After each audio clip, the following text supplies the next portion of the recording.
malam tersenyum damai, saksikan kejujuran dua hati, mengucapkan kata menyatukan cinta di Pulau Raja Ampat. Terkenang takkan terlupa kebahagiaan di tempat yang indah. Kalau Anda orang Matbat menjadi bupati, Anda bukan hanya kepala Matbat, ya kan? Kalau Anda suku Maya atau KW menjadi bupati, Anda bukan hanya kepala bagi suku Maya atau KW, iya kan? Kalau Anda orang BTU yang akan jadi bupati, Anda bukan hanya menjadi kepala bagi orang BTU, iya kan? Kalau Anda itu orang Maluku atau orang Sulawesi atau orang apa saja, ya, Anda bukan hanya kepala bagi suku itu, tetapi kepala bagi semua orang Raja Ampat. Agama apakah, suku apa, dia orang Raja Ampat.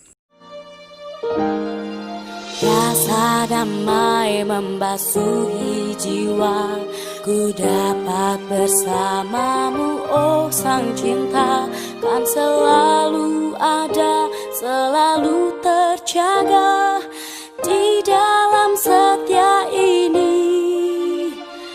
Takkan dapat tergantikan seperti makna indah Raja Ampat. Jumpa lagi dengan Caki Salakai SMTK Cornelia bersama saya Felix Leonufna. Pemirsa Caki Salakai SMTK Cornelia dimanapun Anda berada, secara khusus yang berada di Kabupaten Raja Ampat, ya, tanah tumpah darah tercintaku. Jadi kenapa saya konsen kepada Raja Ampat? Ya, selain itulah tanah kelahiran, tanahku tercinta, ya, tetapi juga kita semua, ya, saudara-saudari, tapi saya juga sebetulnya bekerja untuk membangun daerah Raja Ampat melalui sumber daya, kegiatan di sumber daya manusia, ya, di bidang pendidikan, ya. Jadi sejak 2006 itu kami selenggarakan sekolah, ya, sekolah SMTK atau Sekolah Menengah Teologi Kristen yang berada di Kota Sorong, dan peserta didiknya itu antara lain dari Kabupaten Raja Ampat, ya. Kami minta maupun orang tua datangkan anak-anak mereka sendiri. Jadi tersebar, ya, dari Raja Ampat itu tersebar dari Misol daratan, kepulauan seperti Kopiau, Wejim, kemudian dari Salawati, Batanta, ya. Jadi menyeluruh itu anak-anak saya dari sana, ya.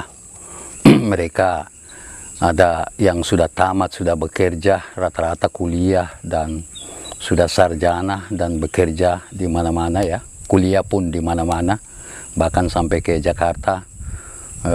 Ada tamatan juga yang kuliah di Universitas Trisakti, ya, sudah tamat dan sudah bekerja, ya. Ya, jadi ya seperti itu. Kita semua, ya, sama-sama bekerja untuk membangun daerah dan masyarakat kita tercinta. Dalam kaitan itu juga dalam konteks politik, ya, secara khusus pemilu kada serentak, khususnya di Kabupaten Raja Ampat, ya, ini menjelang pemilu kada, ya, yang akan dilaksanakan pada tanggal 9 Desember, ya, bulan depan. Terlepas dari pasangan calon tunggal maupun inisiatif masyarakat untuk mengusung kotak kosong, ya, apa itu kota kosong kan saya sudah jelaskan pada video sebelumnya ya, nanti dilihat pada link terkait.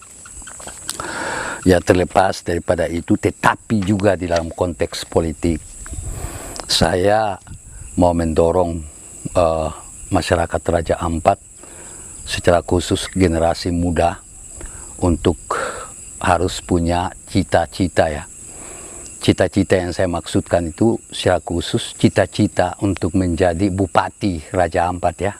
Bupati ataupun wakil bupati, tapi juga mungkin politisi ya, seperti anggota DPR, untuk menjadi anggota DPR ya. Anda harus punya cita-cita. Kita masyarakat Raja Ampat, orang Raja Ampat ini kan orang-orang yang cerdas ya, yang dianugerahi Tuhan daerah yang begitu indah ya, tertabur itu seperti mutiara-mutiara, pulau-pulau ya, yang begitu indah sehingga menjadi apa itu objek wisata internasional. Siapa yang tidak kenal Raja Ampat ya, lokal, regional ya, sampai tingkat internasional. Ini mari kita bangga bersama-sama dengan daerah kita. Kita harus bangga menjadi orang Raja Ampat. Jadi entah Anda itu suku Matbat ya, suku Maya, Kawe, kemudian ada yang dari Seram ya kan, dari Ambon ya, ada dari Maluku Utara, dari Sulawesi ya. Anda semua itu adalah orang Raja Ampat, sehingga Anda yang melekat pada diri Anda suatu hak asasi untuk bercita-cita, antara lain menjadi bupati ya, untuk memimpin daerah kita tercinta itu ya. Ya, Anda pun mau agama Kristen ataupun agama Islam ya, silakan bercita-cita untuk memimpin daerah tercinta itu ya. Lalu kalau Anda bercita-cita, apa isi cita-cita itu? Ini kata lain, ideal apa yang hendak Anda capai? Kalau Anda menjadi Bupati Raja Ampat, seharusnya Anda itu sendiri bagaimana? Ya kan?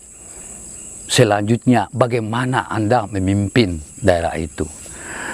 Maka yang pertama mungkin saya sudah sebutkan tadi, dari sisi latar belakang sosial budaya, dalam arti Anda mau suku apapun, ya kan?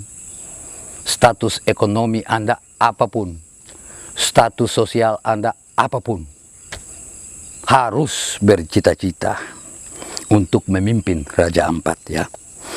Yang berikut adalah integritas diri.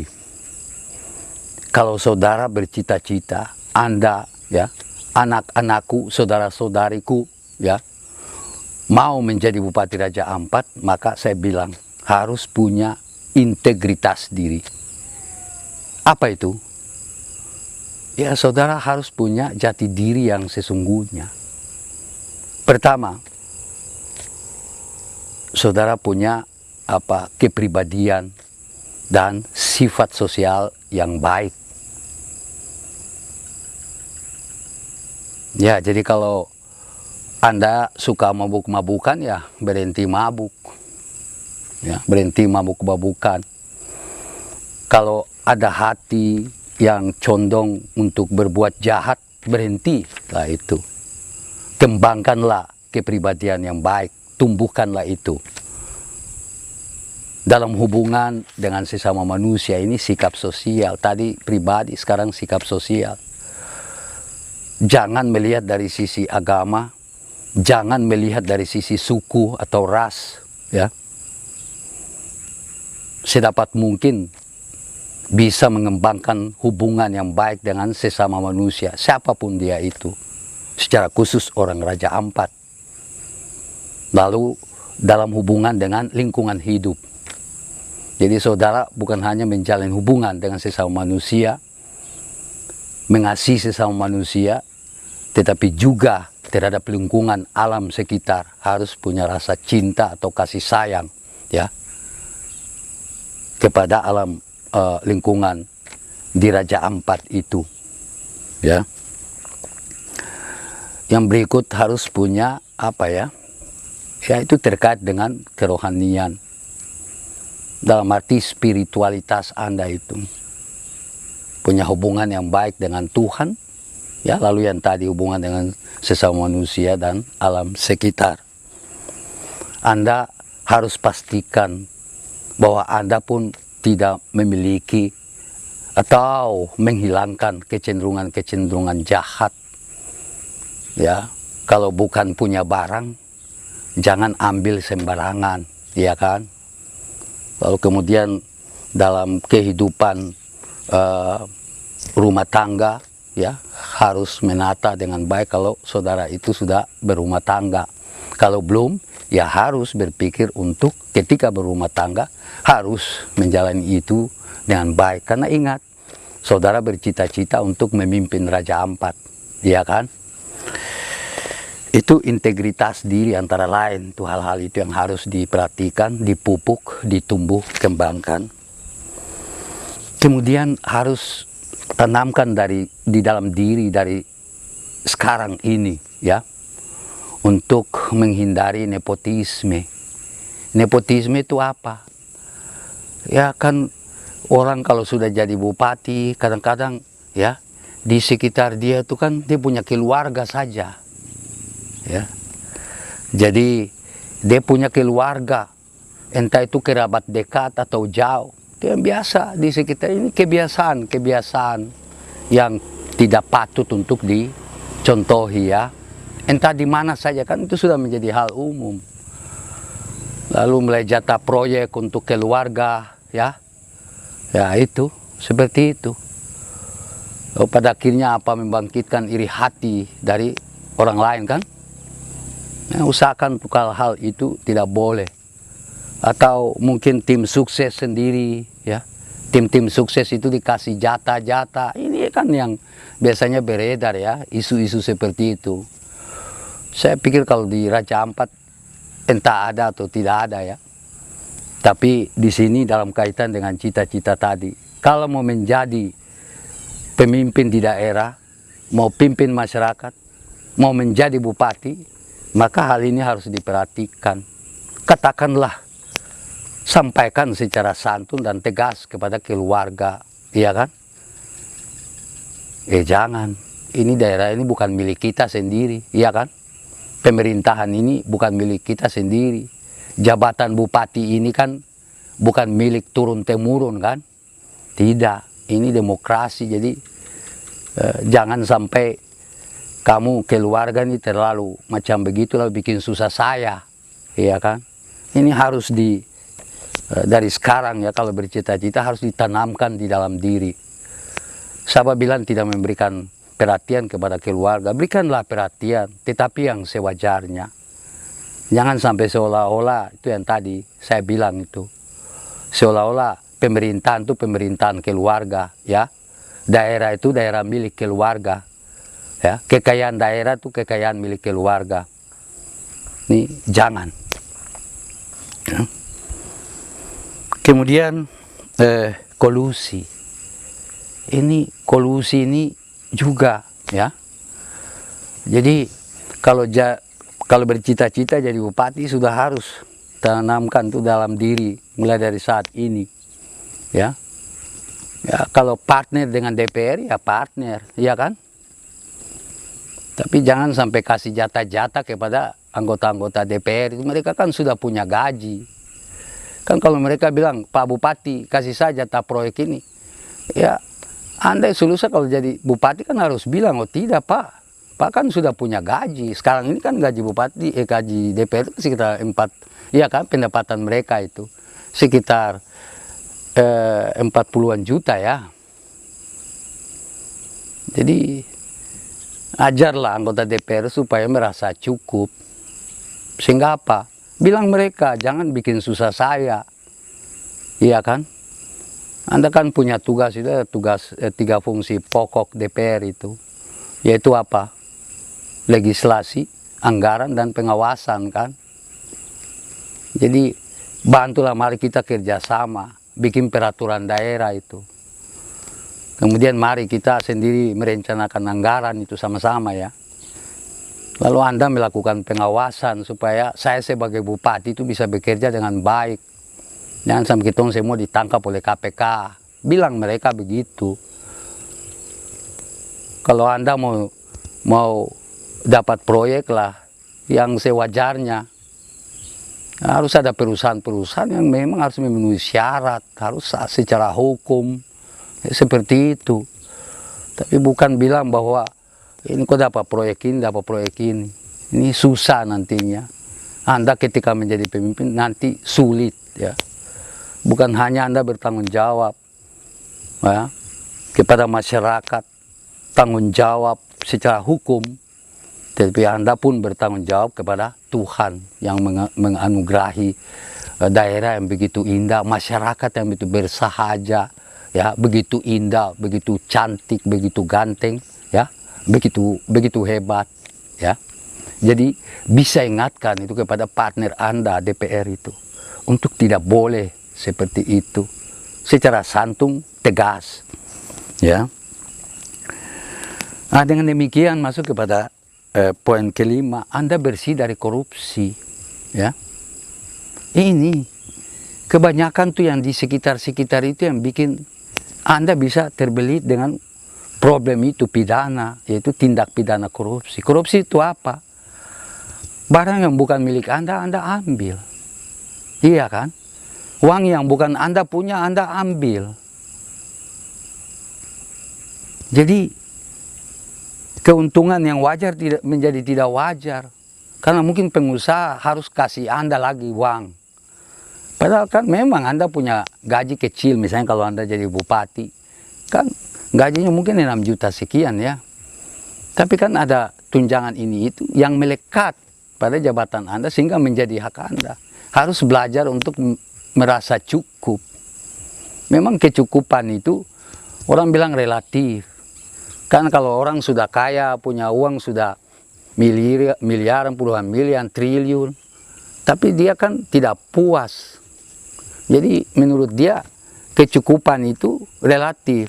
Ya, akan tetapi harus ada standar. Cukup itu yang mana, iya kan? Jangan sampai kecukupan itu didefinisikan berdasarkan apa? Prinsip kerakusan, keserakahan. Lalu pada akhirnya milik masyarakat dimakan, milik daerah dimakan. Anda harus kalau mau bercita-cita jadi bupati, ya kan? Harus tanamkan nilai yang luhur, yang baik. Seperti tadi sudah saya sampaikan. Ya, begitu. Sebab apa? Ini kan kecuali tidak ada contoh. Contoh saat ini kan Jokowi ya dengan Ahok ya. Mereka dua ini. Sebagai pemimpin yang jujur, terlepas dari berbagai kelemahan yang ada. Tetapi dari sisi pelaksanaan tugas dan tanggung jawab, tata kelola kewenangan di dalam pemerintahan mereka itu kan sangat baik ya. Terkenal karena ketegasan tapi juga kejujuran tadi. Jujur. Jadi tidak korup, tidak korupsi. Ya, sejauh yang kita lihat mungkin ke depan jadi apakah ada masalah dengan mereka. Tapi untuk saat ini mereka adalah contoh yang baik, patut diteladani. Itu yang harus ditanamkan di dalam diri, ya. Jadi bersih dari korupsi. Kemudian tata kelola pemerintahan yang baik. Ya, Anda harus mengangkat itu asisten-asisten, atau bila perlu staf ahli yang memang ahli di bidangnya. Asisten-asisten ini kan membantu Anda untuk memikirkan daerah itu, ya, memikirkan langkah-langkah strategis bersama itu staf ahli atau staf khusus ya, silakan. Lalu mengangkat itu kepala Bapeda sama kepala dinas, ya, semua itu harus punya loyalitas dan dedikasi yang tinggi. Berikan kepercayaan sungguh kepada mereka. Jangan berikan kepercayaan ini, tahan begini, ya. Jadi distribusi kewenangan itu, bahkan kewenangan anggaran, kewenangan dana itu kan ada diskresi Anda nanti ya sebagai bupati atau kebijakan Anda. Jadi percayalah kepada kepala-kepala satker atau satuan kerja yang disebut dinas-dinas ya, segala macam tuh untuk melaksanakan itu penyerapan anggaran ya. Jadi saya lebih mendorong Anda untuk sebetulnya tantangan itu ada pada diri kita ya. persoalan itu ada pada diri kita. Maukah kita percaya orang lain ataukah tidak? Karena dengan memberikan kepercayaan yang sungguh, maka kepemimpinan kita pun berjalan. Ini harus dipahami dengan baik. Kita tidak bisa membuat sesuatu yang begitu besar, memimpin daerah itu sendiri, tidak bisa. Agar supaya pemerintahan atau kepemimpinan itu berjalan, maka distribusi kewenangan itu harus sewajarnya, iya kan? Bahkan menyangkut anggaran atau keuangan. Ya. Nah, kemudian harus memperhatikan juga hak-hak rakyat itu. Dalam hal ini secara sosiologis ya masyarakat itu. Ada wilayah-wilayah hukum adat ya, tanah adat. Jangan itu. Jadi ada, kalau perusahaan mau masuk, tolonglah pemerintah perhatikan agar supaya hak-hak rakyat itu harus dilaksanakan oleh perusahaan itu. Ya ini kalau Anda menjadi bupati ya, tadi kita kan berbicara cita-cita. Jangan sampai hak-hak mereka itu dilanggar. Jadi yang sewajarnya ya, harus ini terkait tata kelola pemerintahan. Hal-hal teknis yang lain dalam proses itu pembangunan Raja Ampat itu kan pasti ya, ketika saudara bercita-cita dari sekarang sudah harus menyiapkan diri untuk itu. Karena Anda menjadi bupati itu tidak sembarangan ya. Ya, pada akhirnya dalam cita-cita itu ya Anda harus tanamkan dalam diri bahwa ketika Anda menjadi bupati, Anda kan menjadi kepala bagi semua orang ya. Kepala bagi semua. Jadi kalau saudara Kristen, selusa saudara jadi bupati, bukan saudara kepala orang Kristen saja, iya kan? Tapi saudara, terus sebaliknya kalau saudara Islam, selusa saudara menjadi bupati Raja Ampat itu kan bukan saudara kepala Islam saja, tetapi kepala untuk semua agama manapun juga, iya kan? Suku manapun juga. Kalau Anda orang Matbat menjadi bupati, Anda bukan hanya kepala Matbat, iya kan? Kalau Anda suku Maya atau KW menjadi bupati, Anda bukan hanya kepala bagi suku Maya atau KW, iya kan? Kalau Anda orang BTU yang akan jadi bupati, Anda bukan hanya menjadi kepala bagi orang BTU, iya kan? Kalau Anda itu orang Maluku atau orang Sulawesi atau orang apa saja, ya, Anda bukan hanya kepala bagi suku itu, tetapi kepala bagi semua orang Raja Ampat. Agama apakah, suku apa, dia orang Raja Ampat. Kadang kita perlu mendefinisikan kembali, kita orang Raja Ampat ini sebenarnya orang yang bagaimana. Pernah saya bilang, kalau kita semua bisa bilang bahwa, mengatakan bahwa kita orang Raja Ampat, pertanyaannya, Anda asli atau tulen? Ya kalau asli ya semua orang Melanesia itu bisa, itu kan rambut keriting, kulit hitam, kan? Tapi kalau tulen tidak bergantung pada ciri-ciri antropologi fisik itu. Orang tulen Raja Ampat itu karena kecintaannya kepada Raja Ampat. Hatinya itu di Raja Ampat. Sehingga dia membangun dengan rasa yang sungguh, rasa yang benar, pikiran yang sehat dan benar. Ya, begitu. Jadi kepala bagi semua ya. Kita semua harus ketegasan. Kadang juga kita harus benar. Anda kalau mau menjadi bupati harus prinsip ketegasan. Tegas kepada rakyatmu, masyarakat Raja Ampat itu. Orang Raja Ampat tidak suka pemimpin yang tidak tegas. Karena mereka adalah manusia biasa juga. Kadang ya bisa saja hidup tidak teratur, kan harus tegas kepada mereka. Agar supaya masyarakat ini kan bisa belajar ya. Kadang yang bikin pejabat ini korupsi juga kan masyarakat, ya kan?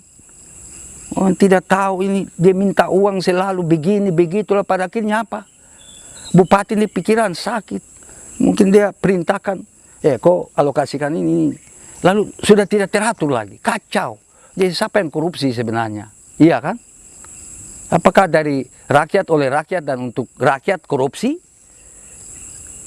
Ataukah sebaliknya tidak boleh? Jadi harus ada, itu juga tergantung pimpinan. Kepala daerah, bupati, dia harus tegas kepada rakyatnya agar supaya rakyatnya itu hidup baik, disiplin, benar, kan begitu, ya, begitu. Jadi ini kan sekarang juga misalnya kolom kosong ya, kotak kosong koko ini kan, ya ini juga kan dalam kerangka cita-cita sebenarnya kan, memperjuangkan secara politik agar supaya Koko menang. Tapi sudah tentu pasti ada orang yang dijagokan untuk nanti ya ke depan, kalau Koko menang dia kan dicalonkan menjadi bupati kan. Ini dalam konteks bercita-cita sebetulnya dan proses mewujudkan cita-cita itu. Begitu pula Pak Faris dan Pak Ori ya. Ini kan pencalonan berarti proses cita-cita, mewujudkan cita-cita. Yang mereka dua, baik yang Koko, orang yang dijagokan di Koko maupun pasangan ini yang tadi saya sebutkan, ya mereka kan mau mewujudkan itu, ya kan? Ada visi, misi, segala macam itu. Ini berlaku bagi mereka juga. Tetapi saya lebih melihat bahwa generasi-generasi muda ini, kita semua harus mendorong mereka untuk punya cita-cita menjadi kepala daerah, ya, menjadi bupati, Raja Ampat. Ya. Kita harus berdoa sungguh, kita harus berjuang sungguh bersama rakyat, bersama masyarakat ini untuk membangun daerah, membangun dirinya sendiri. Kalau individu sudah terbangun, maka masyarakat terbangun, maka daerah itu pun terbangun. Saya mau katakan, jangan sia-siakan waktu. Ya. Selagi masih dikatakan hari ini, hendaklah mengejar cita-citamu. Ya. Nah, lebih daripada itu saya pesankan agar supaya proses politik ini dari sampai menuju pemilihan dan sesudahnya itu harus berjalan dengan baik. Tunjukkanlah bahwa kita orang Raja Ampat itu orang yang bermartabat. Hindari ucapan-ucapan dan tindak tanduk yang kasar ya, yang saat ini kalau kita lihat itu bukan main kan, kayak merata begitu. Ini jangan.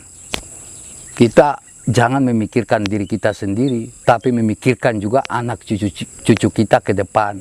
Apakah kita mau wariskan kepada mereka ya sifat-sifat yang buruk? Ya. Kan kita tidak mau. Ya. Jadi kembali lagi, semua kita ini harus mendorong. Semua orang tua muda punya cita-cita, tapi secara khusus generasi muda harus punya cita-cita ya, kuat dengan nilai-nilai yang tadi saya sebutkan, agar supaya ketika Anda jadi kepala daerah atau bupati, Anda sungguh-sungguh mendapati diri dan didapati sebagai pemimpin yang diharapkan bagi kemajuan, ya, kesejahteraan, ya, kedamaian masyarakat dan daerah kita tercinta Raja Ampat, ya, sebagaimana terungkap juga dalam lirik dan lagu daripada Trisna Leonufna Matasik yang saudara dengar ya cuplikannya itu. Terima kasih sampai di sini. Shalom. Assalamualaikum warahmatullahi wabarakatuh. Salam sejahtera bagi Anda semua. Rasa damai membasuhi jiwa, ku dapat bersamamu, oh sang cinta, kan selalu ada, selalu